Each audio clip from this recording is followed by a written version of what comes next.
الحمد للہ رب العالمین والصلاة والسلام علی سید الانبیاء والمرسلین اما بعد۔ بعض لوگ فقہ حنفی پر اعتراضات کرتے ہیں کہ فقہ حنفی قرآن اور حدیث کے خلاف ہے، اور یہ اعتراض کرتے کہ آپ لوگوں نے حدیث اور قرآن چھوڑا ہے اور امام کے پیچھے لگ گئے ہیں۔ تو اس طرح اعتراض کرتے ہیں۔ آج ہم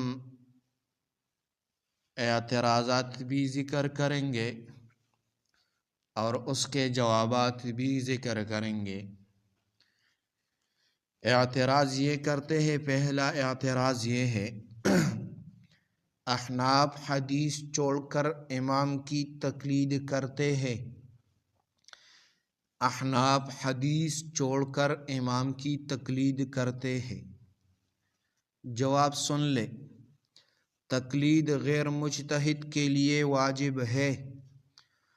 قرآن پاک کی آیت ہے، فَاسْأَلُوا أَهْلَ الذِّكْرِ إِن كُنتُمْ لَا تَعْلَمُونَ، اہل علم سے پوچھو اگر نہ جانتے ہو۔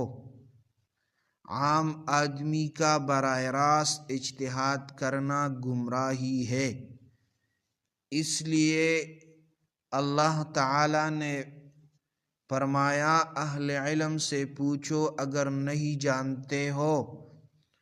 تو آپ لوگوں کا یہ اعتراض ختم ہو گیا۔ پھر دوسرا اعتراض کرتے ہیں، وتر 3 رکعت ایک سلام سے پڑھنا حدیث کے خلاف ہے۔ وتر 3 رکعت ایک سلام سے پڑھنا حدیث کے خلاف ہے۔ جواب سن لے، وتر 3 رکعت ایک سلام سے پڑھنا صحابہ سے ثابت ہے۔ حدیث میں آتا ہے، کان النبی صلی اللہ علیہ وسلم یوتر بثلاث لا یسلم الا فی آخرہن۔ نبی علیہ الصلاۃ والسلام نے 3 وتر پڑھتے، تین وتر پڑھتے اور آخر میں سلام پھیرتے۔ سنن نسائی حدیث نمبر 1714۔ یہ طریقہ حضرت عمر، حضرت علی اور ابن مسعود رضی اللہ تعالی عنہ سے ثابت ہے۔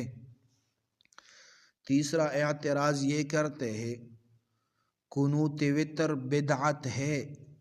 قنوت وتر بدعت ہے۔ جواب سن لے، قنوت وتر ہمیشہ پڑھنا احناف کے نزدیک ثابت ہے۔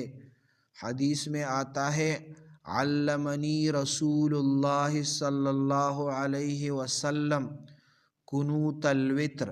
رسول اللہ صلی اللہ علیہ وسلم نے مجھے قنوت وتر سکھائی۔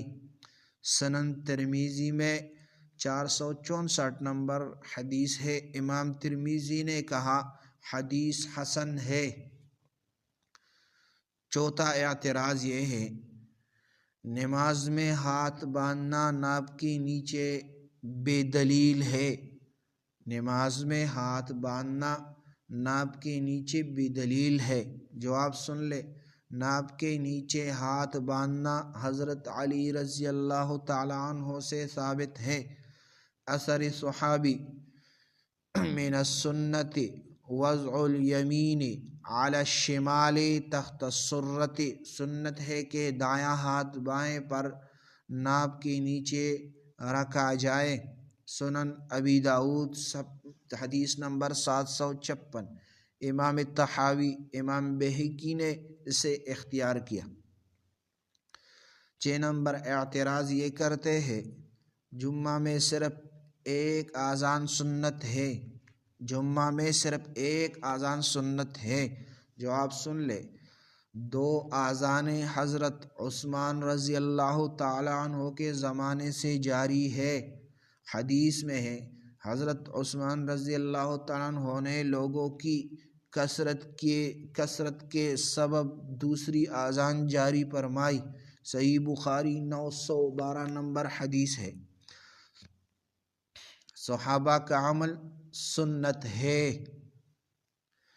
تو یہ 5 اعتراضات ہم نے ذکر کیا اور اس کے جوابات بھی ہم نے کیے، لہٰذا آپ یہ سن لیں اور دوسروں کے ساتھ شیئر کریں۔ جزاکم